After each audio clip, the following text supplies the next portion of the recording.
Express, an international courier service. Friends అందరూ కలిసి సరదాగా గడపాలంటే సినిమాలు ఓ ఆప్షన్. మరి సినిమా నటీనటులు తమ ఫ్రెండ్స్తో ఎలా గడుపుతారు? వారి ఆప్షన్స్ ఎలా ఉంటాయి?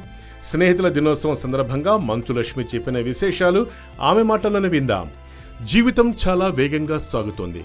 నా చిన్నప్పటి నుంచి నాతో కలిసిమెలిసి తిరిగిన ఫ్రెండ్స్ ఇప్పుడు నాతో టచ్లో లేరు. ఇక నాకు పరిశ్రమలో చాలా మంది ఫ్రెండ్స్ ఉన్నారు. రానా, చరణ్, బన్నీ, నితిన్, రెజీనా, తాప్సీ, ప్రకాష్ అన్నయ్య, నవీన్, సాయి ధరమ్ తేజ్, ఇలా చాలా పెద్ద లిస్టే సాగుతూ ఉంటుంది. విష్ణు, మనోజ్ ఫ్రెండ్స్ అంతా నా ఫ్రెండ్సే.